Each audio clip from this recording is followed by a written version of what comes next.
So Jacob goes on from there to have 12 sons, big family. But Jacob loves his 11th son, Joseph, way more than all the others. And so he gives him the special Technicolor dream coat. And his brothers, because of this, come to hate him. So much so that they plan on killing him. But they don't. They instead just sell him as a slave down in Egypt.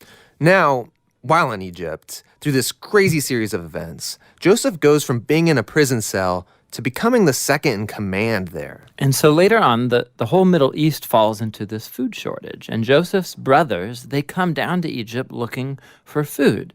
And then when they get there, who should they find as the ruler of the whole land? It's Joseph, that guy they sold into slavery. But he actually saves them from starving to death. And so here you have it. These are the great-grandchildren of Abraham who have done this heinous act to their brother. But God has transformed their evil into something good. And that's exactly what Joseph says here in the last paragraph of the entire book. He says, you guys planned all of this for evil, but God planned it for good, to save people's lives. Now, these words, they conclude the book because they actually summarize the message of the whole story so far. Humans keep choosing evil, and we are thinking they're screwing up God's plan, but he keeps turning their evil back into good. And somehow, he's going to use this family to restore humanity back to the garden. So that's the book of Genesis. But we still don't know how exactly he's going to use this family to bring us back to the garden. Well, yeah, but this is just the first book, so that's what the rest of the Bible sets out to answer. Hello, everyone, and happy Chinese Lunar New Year. I know it's still in the middle of winter, but I feel optimistic. I'm optimistic because we are launching into our spring festival. And I'm glad that things are starting to open up in our city again, and I hope you guys had a good festive dinner celebration with your family. And we, the Kwans, we are a foodie family, and when it comes to food, Michelle and her mom, they take meals to a whole new level. But this year, we decided to do something a little bit easier. We decided to support our local restaurants, and we decided to try something different. I don't know if there's a name for it in English, but it's a very popular dish at this time. And the best way to describe it is pre-arranged hot pot. Here it is. It even comes with a pot. All you have to do is put it over the fire and enjoy. So this week we're going to jump back into Genesis to wrap up our mini-series. And today's sermon title is The Power of God's Goodness. The Power of God's Goodness. And we're going to take an overview of the life of Joseph. And Joseph is a very complicated character, but his is an epic story. It's told from his birth all the way to his death. So let me give you my main idea. If you find me rambling on, here's my main point. The story of Joseph, it reminds us that God is present in our messy lives so that we can experience God's goodness. And our theme verse is Genesis chapter 50, verse 20. What you meant for evil, God meant for good. So we just watched a brief summary of Joseph's life, and his life takes up 13 chapters of Genesis. And we've looked at Adam and Abraham, and these are definitely the human characters, the characters that are in the story. But let's not forget that they are only the players in the story. The main character, the chief character, is God. He has always been there. He's present and at work in the front and behind the scenes. He's there to create, to prompt, to guide, and to convict. And we will see God's sovereignty throughout Joseph's life. He goes through some impossibly difficult life circumstances, like serious, life-threatening, dire circumstances. And of course, we do see his resiliency, and we see his faith. And in the end, he has a Cinderella story. In the end, he is the Prince of Egypt. His family is reunited together, and they are forgiven and restored. But in reality, not everyone gets a Cinderella story in this life. And some will retort and say, yeah, Joseph got it lucky, like really lucky. He had fate. He had beat the odds. Well, that's true. It's a way of describing his good fortune. but it's not really fortune or luck or fate, as in pure random chance. No, it was God all along. It is God's plan of his messiness and working out God's plan of love and salvation for him and for us. So remember, God is always, he is always present in your life, no matter how chaotic or messed up you feel. Or to look at it another way, my story, your story is part of God's larger and grand story of love. It's a story with a Cinderella ending for all those who receive him. So in the end, God's promise and faithfulness will always prevail. There is nothing so terrible, so awful that would disrupt God's plan of love and redemption for you and me. And this is a promise that we can all hold on to. So Joseph, his is a fascinating and eventful story. And his story stretches from Genesis chapter 37 all the way to the end to chapter 50. And growing up in church, his story has been told over and over again. And I think his story has created certain stereotypes or typecasts. And in the children's version of his story, I think the children's version, we tend to gloss over the parts of those stories which are uncomfortable. We tend to look at the better side, and we minimize the depravity and the dysfunctional parts of his family. So let's start with that word, dysfunctional. Dysfunctional family. I'm sure this kind of brings up a lot of images and memes and some personal feelings. And all of us have grown up in families, and all of our families have flaws and failings and dysfunctions. In fact, it's more common than the exception. And Hollywood has kind of taken the average American family and capitalized on this theme of dysfunction with sitcoms. And I come across a site that ranks the 5 most dysfunctional TV families of all time. So if you think about the comedies you watch, what comes to mind? What shows are dysfunctional? Well, let me show you the list. At number 5, Malcolm's Family. Malcolm in the middle. Young Malcolm, he's trying to navigate the craziness of his own family. Number 4, The Bunkers. All in the Family. And Archie Bunker and his crazy family of the 70s. And then number 3, The Bluths. I've never heard of this show or even watched it, but another dysfunctional family. Number 2, The Sopranos. What do you expect from a mafia family and Tony? And finally, number 1, all of you have probably watched it. At the very top is The Simpsons. So Homer and Bart, they've been entertaining us for almost 3 decades. And I confess, I really liked the show. I watched a lot of the early seasons, and it was actually one of my favorite TV shows. And when we laugh and we make light of our own faults, it's a way to acknowledge our dysfunctionality. And we laugh because it's true. These families reflect who we are and how our families are. And it's a skewed way of self-admission, but at least it allows us to admit to our own failings and even to talk about them. So this term, dysfunctional family, it is a newer word in our English vocabulary. It's not a new experience, but it was a terminology that was coined sometime in the 70s when therapists began to treat, write, and research about family dynamics. So I don't think there is such thing as a family that doesn't have some sort of dysfunctionality. As much as we long and imagine for the ideal family, it doesn't exist. Not here on earth anyways. It doesn't exist because we're broken. We're all broken, dysfunctional people. And generally we try to keep the craziness at bay, and we try to keep things kind of hush-hush. And therapists, they tell us that there are three unspoken rules in alcoholic dysfunctional families.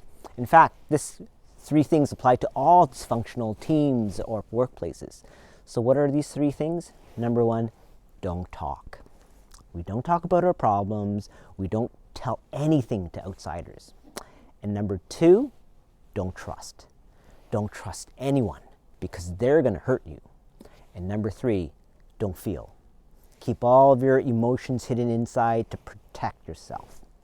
So when there's no open communication, trust can't be built. And when there's no trust, everyone is just kind of poker face, protecting their cards and keeping in all that pain. So this isn't just therapeutic science or counseling theory. These behaviors reflect our spiritual brokenness. When we fall short, when we sin against God or our family or others, this is how we behave. We feel ashamed, we hide, we don't say anything. So whenever I hear someone say, my family's crazy, I'm sure you said that, I have a pretty good idea of what you mean because I lived through the craziness of my own family. And only in hindsight, I realized how out of whack things were. But from the outside, if you're looking at us, we Kwans, we look pretty normal. We look like a typical, normal, middle-class family. 3 children with a mom and dad in an urban neighborhood. But man, the drama and some of these stupid, crazy fights we had, we could have easily landed on the Dr. Phil show. And I told my boys about the time when things got so crazy, I was chased. I was literally chased around the house and knives, kitchen knives were launched at me. So this was the level of craziness in our home. And as I reflect, it is pure grace. It is purely the grace and the goodness of God that has brought me here to this point and to who I am today.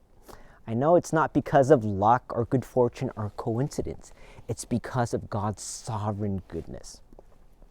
So Joseph comes from a background of dysfunctionality and a lot of disadvantage. And he inherited a lot of this craziness from his own family. And his father, of course, was Jacob. And his biological mother was Rachel. Normal enough, but he also had 3 other stepmothers. 3 stepmothers. Can you imagine that? At that time, polygamy, the practice of multiple wives, was common.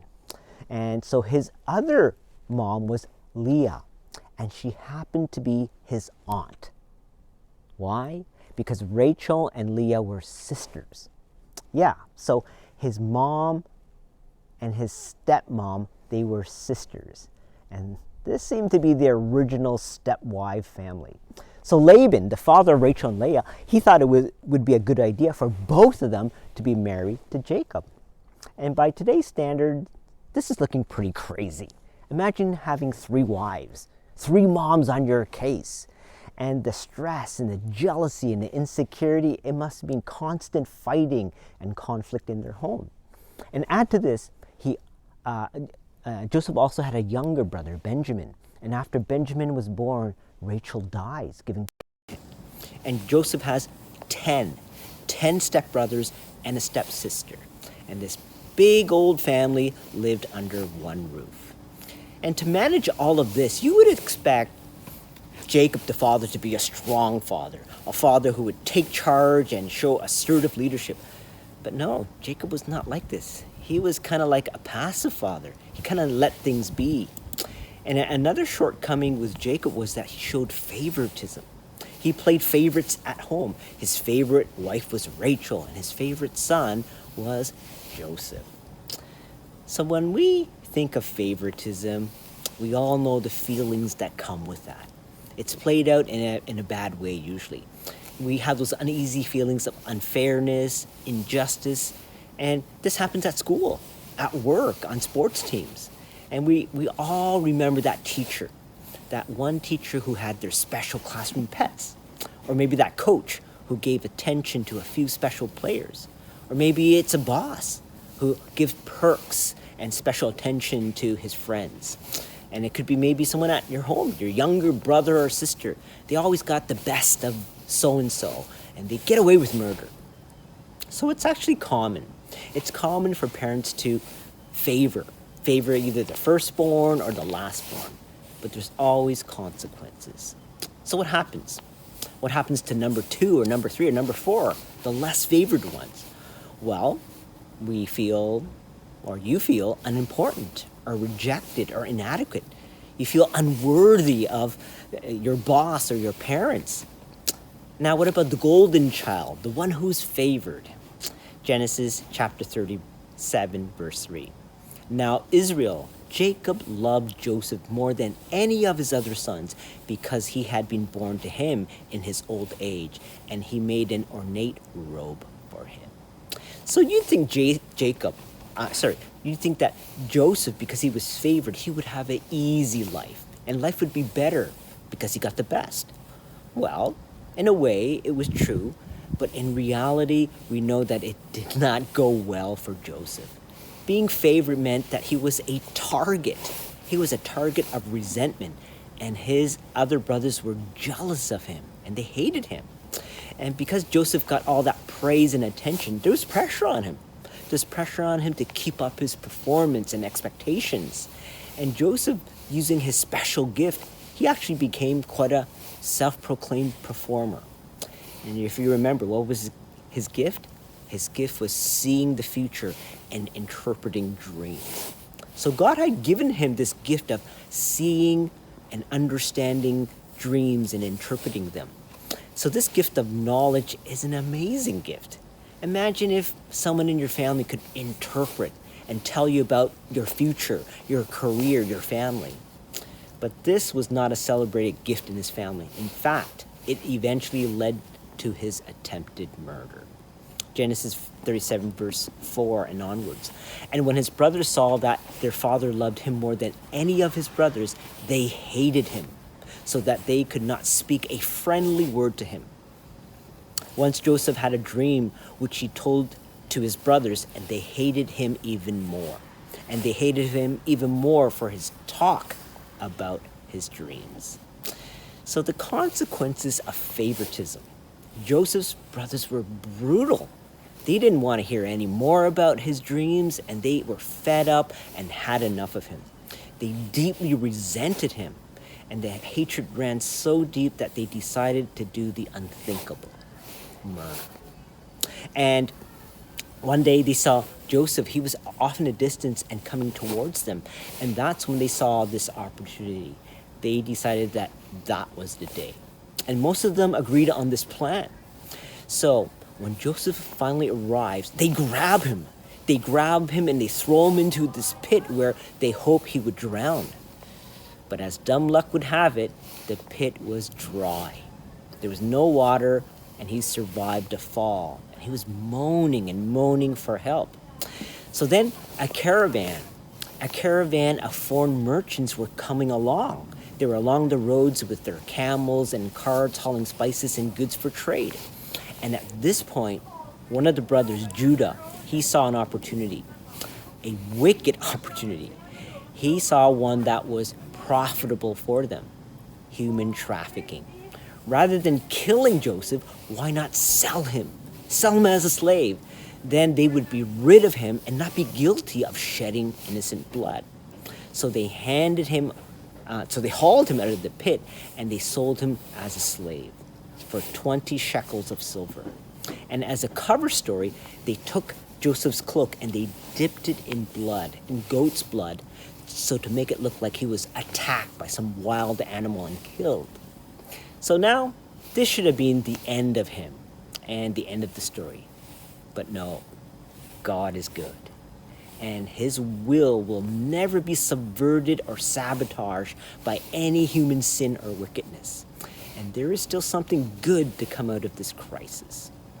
So the next scene, Joseph is battered and bruised, but not defeated. Joseph was given the strong spirit of conviction, and he ends up in Egypt, the city of commerce and trade. And with any form of government, you need workers, you need slaves to keep the city going. So he ended up being bought by Potiphar, a high-ranking minister of the Pharaoh. And while under Potiphar's home, things started to look and go better for Joseph. And of course, God was with him, guiding him. And Joseph still needed to make personal choices. He needed to make choices about his situation. It was not ideal. He could have been bitter and he could have been disagreeable, but no. He saw this as his second chance, and he made the very best of it. In fact, he thrived. He used his skills and gifts to serve his master. He didn't sit around to mope and complain. No. Instead, he used his experience, He chose to be industrious, diligent, and obedient. In every situation, in every break that Joseph got, he took it as a new challenge. God was with him, whether he knew it or not. His hard work and success allowed him to find favor in Potiphar's eyes. And so well liked that he was promoted to be second in command. But more drama was about to unfold. This time, Potiphar's wife. She was a powerful woman, and I would describe her as a cougar. A woman who is attracted to and manipulative of younger men. And seeing Joseph in her own home, she was drawn to his youthfulness and his handsome looks, and she desired him. She wanted him to fulfill her intimate needs. And so to his discomfort, she made advances to him. But Joseph, he was a man of integrity. He chose to honor his master and to honor his convictions. She was a married woman after all, and he wasn't going to give in to this seemingly innocent temptation. So he resisted. He resisted her advances. But one day, they were both alone. No one around, and the mistress suddenly took hold of his garments, and she demanded that he give her what she wanted. Well, Joseph, being quick to think and quick to act, he was able to squirm, and he gets out of her grips, and he runs off. But that's when the palace alarms go off. Rapist! Stop him! He tried to rape me! Things were going so well for him. And he had overcome the odds. He worked so hard. He did all the right things. He made the honorable and right decisions. And now what does he get? At no fault of his own, he ends up falsely accused, arrested, and sentenced to life in prison. So back in the pit he goes. He has hit rock bottom once more. So at this point, what options does he have? I think pretty much zero. He's at the mercy of God. He's at the end of his rope. And this would pretty much be the end of the line for most people. We might as well wallow in our misery and self-pity. What's the point? I did the right thing. I trusted God, and what has that gotten me? Is there even a God? If there is, he certainly doesn't care. Viktor Frankl. He was an Austrian neurologist who survived the Holocaust. He went through some of the darkest and most horrific moments in human history. And he lost all of his family members, and he suffered terribly. But as a survivor, he devoted his life to the work of studying and promoting meaning. He writes a very famous book, Man's Search for Meaning. And in there he writes this: the last of all great human freedom is to choose one's response to any given set of circumstances. Wow. So he was in a concentration camp surrounded by death. What choices did he have? It would seem meaningless, but he chose to have an ultimate meaning. In simple terms, for people of faith, ultimate meaning means God. He chose to have an ultimate meaning that was beyond his circumstances. He held on to a hope of something better, something good beyond the hell that surrounded him. And this is what Joseph did. He held on to hope of a good God. So when people find themselves in hard situations, it's natural to feel hopeless. My parents are divorced. My dad was an alcoholic. I was abused as a child. My career has not taken off. These are real things. I'm not putting that, I'm not diminishing that. But looking at Joseph, he didn't let himself become a victim. He chose to break that cycle, and he made choices to look forward, not backwards. And our church theme for last year was from Isaiah 43:18. Forget the former things. Do not dwell on the past. I'm making a way in the wilderness and streams in the wasteland. So God makes a way through these difficult times. And some of you have gone through your difficulties, and some of you are going through that now. But remember, your future is in God's hand. God is not done with you. God is not done with you or me. He uses your messiness for His glory. You know, I love to watch craftsmen in their element, building, creating, and repairing. Watch this.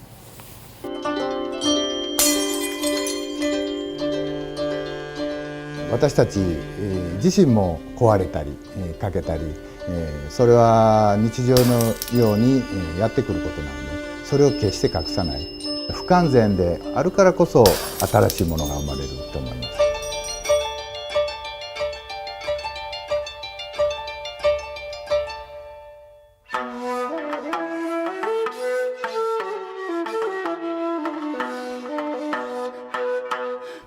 私は京都で修復師をしております清川博樹と申します。この世界に入って45年目を迎えます。金継ぎというのは漆を使って壊れたものを修理してそこに金で装飾をするそういう技法のことを言います。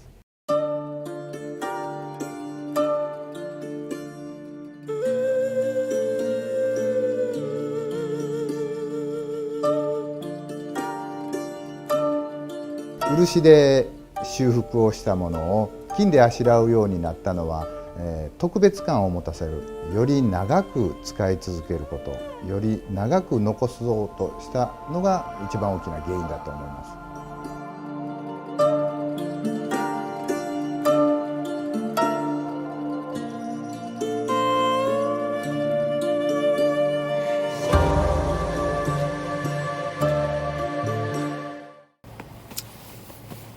Kintsugi. Kintsugi. I love this. Kintsugi, which means golden repair. The art of finding beauty in imperfection. So this beautiful, elegant thing has been created from something that was broken. And this really is a metaphor for life. In our culture, when things get broken and damaged, what do we usually do? We toss it out. We throw it out. We buy a new one. And sadly, we live in this throwaway, disposable culture. And I think it's tied to our culture's obsession with perfectionism. Our culture kind of sets these unattainable standards of what perfect should be. And if it doesn't reach that, we judge people. We throw them away. We cast them aside. And throughout life, we will develop scars of all kinds, but they shouldn't be hidden. Our imperfections can be the birth of something new, something stronger, something more beautiful. Can you see this metaphor? Through Jesus' life, death, and resurrection, He embraces us, imperfect people, and He performs a sort of kintsugi on you and me. He puts our broken pieces back together, and He lines those fractures with His golden grace. And when He restores us, we are more beautiful than when we were. So we become these amazing people, restored and healed. And isn't this good news? God is good. God is good all the time. And I pray that you may take this promise and this blessing to heart each and every day. Amen? Amen.